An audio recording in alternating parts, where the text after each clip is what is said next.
تو وہ بچہ جو بڑھتا رہتا ہے اور اس کا دماغ جو ہے نا پھر وہ اندر پھر گڑا رہتا ہے، تو اس طرح وہ سر اس کا مارا جاتا ہے، چھوٹا سا سر بن جاتا ہے ان کا، اور دماغ بھی پھر وہ مارا جاتا ہے ان کا، تو اس طریقے سے وہ اب نارمل سے بچے رہتے ہیں، اور پھر ان کو یہ مانگنے کے لیے بھیج دیتے ہیں۔ اس طریقے سے جو نا درباروں کی انکم ہو رہی ہے۔ استغفر اللہ۔ تو یہ پھر کن لوگوں کا شیوا ہے؟ یہ مشرکوں کا شیوا ہے۔ اللہ کا عطا کیا ہوا بچہ غیر اللہ کے نام پہ کر دینا، اور پھر استغفر اللہ بچی ہے جب بچہ ہے تو وہاں دربار کے اوپر کوئی ان کے محرم بیٹھے ہوئے ہیں۔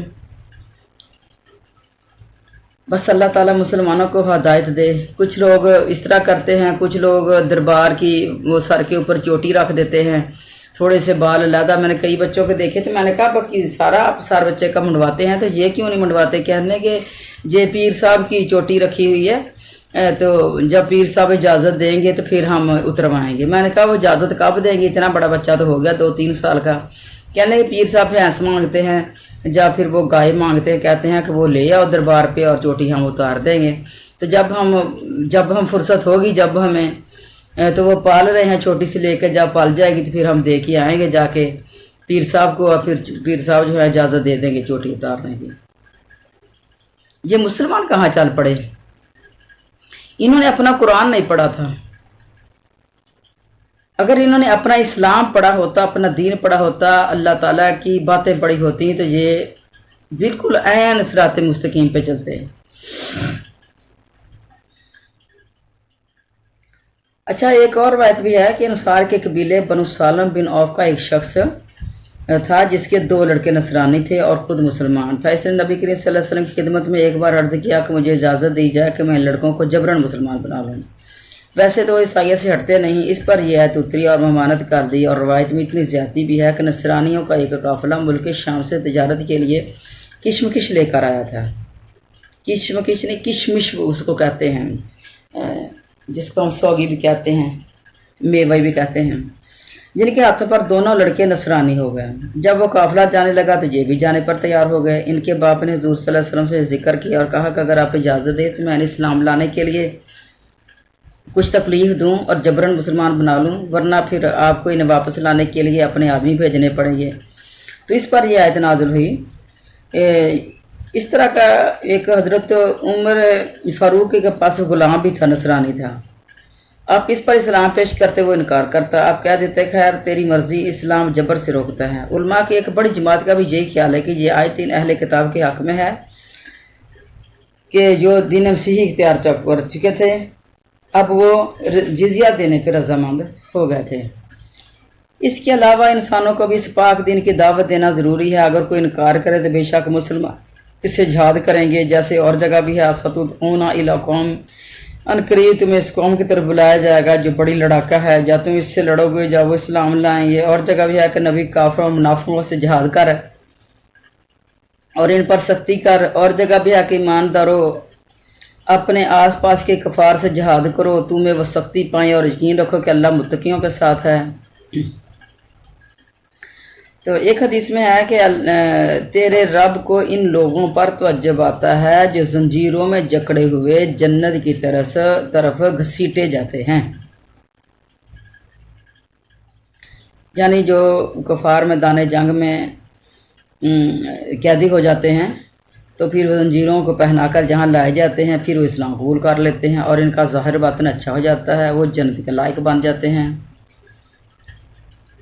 اچھا، ایک اور حدیث میں ہے کہ ایک شخص سے نبی کریم صلی اللہ علیہ وسلم نے کہا مسلمان ہو جائے۔ اس نے کہا حضرت میرا دل نہیں مانتا۔ آپ نے فرمایا گو دل نہ بھی مانتا ہو۔ تو یہ حدیث ثلاثی کہلاتی ہے، یعنی اس کے 3 ہی راوی ہیں اس کو بیان کرنے والے ہیں، لیکن اس کا مطلب یہ نہ سمجھنا چاہیے کہ آپ نے اسے مجبور کیا۔ مطلب یہ کہ کلمہ تو پڑھ لے، پھر ایک دن وہ بھی آئے گا، اللہ تیرے دل کو کھول دے گا اور تو دل سے بھی اسلام کا جو ہے وہ دل دادا بن جائے گا۔ اچھی نیت، اچھا اخلاص عمل تجھے نصیب ہو جائے گا۔ تو جو شخص ان معبودان باطل اور شیطانی کلام کی قبولیت کو چھوڑ دے، اللہ کی توحید کا اقراری اور عمل بن جائے تو وہ سیدھی اور صحیح راہ پر آ جاتا ہے۔ تو اصل چیز یہ ہوتی ہے کہ اس چیز کی اسلام کے نزدیک لایا جائے آیا جائے اور پھر آہستہ آہستہ اسلام کو سنا جائے، اس کے بعد پھر جو ہے آہستہ آہستہ یہ دل کے اندر جاتا ہے۔ اور جن کے دل اس طرح کے ساری عمر انہوں نے بتوں کی پوجا کی ہو، اتنی جلدی پھر اس دل کے اندر ہدایت داخل نہیں ہوتی، تو ہو بھی جاتی ہے جس کے اوپر اللہ چاہے۔ طاغوت سے مراد شیطان ہے۔ دلیری اور نامردی دونوں اونٹ کے دونوں طرف کے برابر کے بوجھ ہیں جو لوگوں میں ہوتے ہیں۔ ایک دلیر آدمی تو کوئی اگر کسی بندے کو دیکھتا ہے نا کہ وہ حق پر ہے، چاہے اس کو نہ بھی جانتا ہو، تو اس کی حمایت پر تل جاتا ہے۔ لیکن ایک بزدل بندہ جو ہوتا ہے، ڈرپوک ہوتا ہے، وہ تو اپنے سگے کی خاطر بھی آگے قدم نہیں بڑھاتا۔ انسان کے اوپر جو حقیقی کرم ہے اللہ تعالیٰ کا، یہ اس کا دین ہے۔ انسان کا سچا نسب حسن و خلق ہے، چاہے وہ کسی قبیلے سے بھی ہو۔ جو نسب ہے اصل، وہ اس کا حسن و خلق ہے۔ حضرت عمر رضی اللہ تعالیٰ عنہ کا طاغوت کو شیطان کی معنی میں لینا بہت ہی اچھا ہے، اس لیے کہ یہ ہر اس برائی کو شامل ہو جو اہل جاہلیت میں تھی، بت کی پوجا کرنا، ان کی طرف آیتیں لے جانا، ان سے سختی کے وقت طلب امداد کرنا۔ پھر فرمائی شخص نے مضبوط کڑا تھام لیا، یعنی دین کی اعلیٰ اور قوی اسباب کو لے لیا جو نہ ٹوٹے نہ پھوٹے، خوب مضبوط، مستحکم، قوی اور گڑا ہوا۔ عروۃ الوثقیٰ سے مراد ایمان، اسلام، توحید باری تعالیٰ، قرآن اور اللہ کی راہ کی محبت اور اس کے لیے دشمنی کرنا۔ یہ کڑا کبھی نہ ٹوٹے گا، یعنی اس کے جنت میں پہنچنے تک۔ ایک جگہ پہ اللہ تعالیٰ فرماتے ہیں ان اللہ لا یغیر ما بقوم حتی یغیروا ما بانفسہم۔ اللہ تعالیٰ کسی قوم کی حالت نہیں بگاڑتا جہاں تک کہ وہ خود اپنی حالت نہ بگاڑ لیں۔ ایک حدیث میں ہے کہ حضرت قیس بن عبادہ فرماتے ہیں میں مسجد نبوی میں تھا، ایک شخص آیا جس کا چہرہ اللہ سے خائف تھا۔ نماز کی دھولکی رکھتے اس نے ادا کی، لوگ انہیں دیکھ کر کہنے لگے جو جنتی ہیں۔ جب وہ باہر نکلے تو میں ابھی ان کے پیچھے گیا، باتیں کرنے لگا۔ جب ہم متوجہ ہو گیا تو میں نے کہا جب آپ تشریف لائے تھے تب لوگوں نے آپ کی نسبت یوں کہا تھا۔ کہا سبحان اللہ، کسی کو وہ نہ کہنا چاہیے جس کا علم سے نہ ہو۔ ہاں البتہ اتنی بات تو ہے کہ میں نے نبی کریم صلی اللہ علیہ وسلم کی موجودگی میں ایک خواب دیکھا تھا کہ گویا میں ایک لہلہاتے ہوئے سرسبز گلشن میں ہوں اور اس کے درمیان ایک لوہے کا ستون ہے جو زمین سے آسمان تک چلا گیا ہے۔ اس کی چوٹی پر ایک کڑا ہے۔ مجھ سے کہا گیا اس پر چڑھ جاؤ، میں نے کہا میں تو نہیں چڑھ سکتا۔ چنانچہ اس شخص نے مجھے تھاما اور میں بآسانی چڑھ گیا اور اس کڑے کو تھام لیا۔ اس نے کہا دیکھو مضبوط پکڑے رکھنا۔ بس اسی حالت میں میری آنکھ کھل گئی کہ وہ کڑا میرے ہاتھ میں تھا۔ اور دوسری حدیث میں ہے، تھوڑی سی لفظوں کے ساتھ فرق آ جاتا ہے کہ میں اس وقت یعنی جب وہ آئے تھے کہ وہ بوڑھے تھے اور لکڑی پر ٹیک لگائے ہوئے مسجد نبوی میں آئے تھے، ایک ستون کے پیچھے نماز پڑھی تھی اور سوال کے جواب میں فرمایا تھا کہ جنت اللہ کی چیز ہے، جسے چاہے اس میں لے جائے۔ خواب کے ذکر میں فرمایا کہ ایک شخص آیا مجھے لے کر چلا، جب ہم ایک لمبے چوڑے صاف شفاف میدان میں پہنچے تو میں نے بائیں طرف جانا چاہا تو اس نے کہا تو ایسا نہیں۔ میں دائیں جانب چلنے لگا تو اچانک ایک پھسلنا پہاڑ نظر آیا، اس نے میرا ہاتھ پکڑا اور اوپر چڑھا لیا، کسی نے یعنی میرا ہاتھ پکڑا اور میں اس کی چوٹی تک پہنچ گیا۔ وہاں میں نے ایک اونچا ستون لوہے کا دیکھا جس کے سرے پر ایک سونے کا کڑا تھا۔ مجھے اس نے ستون پر چڑھا دیا جہاں تک کہ میں نے اس کڑے کو تھام لیا۔ اس نے پوچھا خوب مضبوط تھام لیا ہے؟ میں نے کہا ہاں۔ اس نے زور سے ستون پر اپنا ہاتھ مارا اور وہ نکل گیا اور کڑا میرے ہاتھ میں رہ گیا۔ جب یہ خواب حضور صلی اللہ علیہ وسلم کو میں نے سنایا تو آپ نے فرمایا بہت نیک خواب ہے۔ میدان جو ہے وہ میدان محشر ہے، بائیں طرف کا راستہ جہنم کا راستہ ہے تو ان لوگوں میں سے نہیں تھا۔ دائیں جانب کا راستہ جنتیوں کی راہ ہے، پھسلنا پہاڑ شہداء کی منزل ہے، کڑا اسلام کا کڑا ہے، مرتے دم تک اسے مضبوط تھام رکھو۔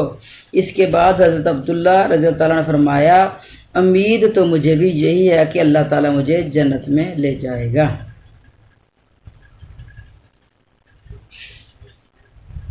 اب آگے چلتے ہیں۔ تو سامعین، کڑا آپ نے بھی دیکھا ہوگا، بعض اوقات نا اس طرح کی بسیں ہوتی ہیں جو میں نے سعودیہ میں دیکھی تھی، کہ وہاں نا لوگ جو تھوڑا سا سفر کرنا ہوتا ہے 10-5 منٹ کا، تو وہ جو لے کے جاتی ہیں نا، ایئرپورٹ سے بسیں لے کے جاتی ہیں، تو وہ اس طرح کی ہوتی ہیں، اس کے اوپر سارے چڑھ کے نا تو کافی سارے کڑے جو ہیں نا وہ ہوتے ہیں بس کے چھت سے نیچے لٹکائے ہوتے اندر، تو سارے اس کو پکڑ کے کھڑے ہوتے ہیں، تو مضبوط ہوتے ہیں، وہ آرام سے کھڑے رہتے ہیں۔ اللہ ولی الذین، اللہ ایمان والوں کا کارساز، ولی الذین ولی ہوتا ہے کارساز، دوست کے معنی میں بھی آ جائے گا جی۔ اللہ زینا، ان لوگوں کا، آمانو جو ایمان لائے، یخرجہم وہ انہیں نکالتا ہے، من الظلمات اندھیروں سے، الی النور روشنی کی طرف، والذین اور وہ لوگ کافروا جنہوں نے کفر کیا، اولیاؤہم الطاغوت ان کے دوست طاغوت ہیں، باطل معبود ہیں یا شیطان ہیں، یخرجونہم وہ انہیں نکالتے ہیں، من النور روشنی سے، الی الظلمات اندھیروں کی طرف، اولئک یہی وہ لوگ ہیں، اصحاب النار آگ کے ساتھی، اصحاب ساتھی سے لفظ ہے، ہم وہ فیہا اس میں خالدون ہمیشہ رہنے والے ہیں۔ ایمان والوں کو کارساز کون ہے؟ اللہ تعالیٰ خود ہے، وہ ان اندھیروں سے روشنی کی طرف لے جاتا ہے، اور کافروں کے جو کارساز ہیں، کافروں کے جو دوست ہیں وہ شیاطین ہیں، وہ انہیں روشنی سے نکال کر اندھیروں کی طرف لے جاتے ہیں، یہ لوگ جہنمی ہیں جو ہمیشہ اسی میں پڑے رہیں گے۔ اللہ تعالیٰ خبر دیتا ہے کہ اس کی رضامندی کے طلبگار کو وہ سلامتی کی رہنمائی کرتا ہے، اور شک و شبہ کے کفر و شرک کے اندھیروں سے نکال کر نور حق کی صاف روشنی میں لا کھڑا کرتا ہے۔ کفار کے ولی شیاطین ہیں جو جہالت و ضلالت کو، کفر و شرک کو مزین کر کے انہیں ایمان سے اور توحید سے روکتے ہیں۔ شیطان جو بھی شیطانی رستہ ہوتا ہے، یا غلط کام ہوتا ہے، یا اسلام کے الٹ ہوتا ہے کام، تو وہ مزین بڑا ہوتا ہے، وہ اچھا بڑا لگتا ہے۔ جس طرح یہ گانے بجانے ہیں تو آپ دیکھیں کہ یہ لوگوں کو کتنے اچھے لگتے ہیں، اور کتنے لوگ ہیں جو قرآن و حدیث کو سننے والے ہیں، پڑھنے والے ہیں، اور آپ دیکھیں لوگ کہ کتنے لوگ مسجدوں میں ہیں، اور آپ دیکھیں کہ کتنے لوگ جو ہیں یہ میڈیا کے سامنے بیٹھے ہوئے ہیں، یعنی ٹی وی پہ یا اس طرح کی چیزوں پہ۔ کئی دفعہ ہم جمعہ پڑھنے کے لیے جاتی تھی، تراویحیں پڑھنے کے لیے جاتی تھیں، تو میں دیکھتی تھی کہ راستے میں گیمیں شیمیں لگی ہوئی ہیں، لوگوں کے گھروں میں وہ ٹی وی شیوی اور کیا اس کی LCD اس طرح کی وہ چیزیں ہیں، تو وہ لگی ہوئی ہیں، اور لوگوں کی وہ بیٹھ کے وہ کمرے کھچا کھچ بھرے ہوئے ہیں، کسی کو کوئی اتنا خیال تک نہیں کہ یہ رمضان شریف کا مہینہ ہے اور یہ تراویحوں کا مہینہ ہے تو ہم تراویحاں پڑھیں، اللہ سے خوف کریں، نہیں، یا تو وہ گیموں میں لگے ہوئے ہیں، یا پھر اس طرح کی کوئی اور چیزیں جو ہیں ان کو دیکھ رہے ہیں۔ تو شیطان جو ہے نا، یہ گیمیں جو ہیں یہ شروع جو کی ہوئی ہیں، تو یہ اسلامی کھیلیں نہیں ہیں جن کے اوپر لوگ اپنا اتنا ٹائم ضائع کرتے ہیں اور جیت ہار کے لیے بیٹھے ہوئے ہیں، سارے کے سارے ساری رات بیٹھی ہوئی، ساری کی ساری قوم اپنی نیندیں برباد کر کے اور سارے اپنے کاروبار برباد کر کے، یعنی جو ساری رات سوئے گا وہ صبح کو کیا کرے گا؟ وہ صبح کو پھر سویا رہے گا، ساری رات جو جاگتا رہے گا۔ تو یہی ہیں شیطان کے کام جو بڑے مزین کر کے لوگوں کو سامنے رکھ دیتے ہیں۔ اچھا دیکھیں، اللہ تعالیٰ جہاں لفظ نور کو واحد لا رہے ہیں اور ظلمات کے لیے جمع کا لفظ استعمال کر رہے ہیں کہ حق اور ایمان اور سچا راستہ ایک ہی ہے، اور کفر کی کئی قسمیں ہیں، کافروں کی بہت سی شاخیں ہیں جو سب کے سب باطل اور ناحق ہیں، جیسے اور جگہ بھی اللہ تعالیٰ فرماتے ہیں ان ھذا صراطی مستقیم، کہ میری سیدھی راہ یہی ہے، تم اسی کی تابعداری کرو، راستوں پر نہ چلو ورنہ اس راہ سے پھٹک جاؤ گے، یہ وصیت تمہیں تمہارے بچاؤ کے لیے کر دی۔ اور جگہ ہے وَجَعَلَ الظُّلُمَاتِ وَالنُّورَ، اور بھی اس قسم کی بہت سی آیتیں ہیں جن سے ثابت ہوتا ہے کہ حق ایک ہی ہے اور باطل کی شاخیں بے شمار ہیں۔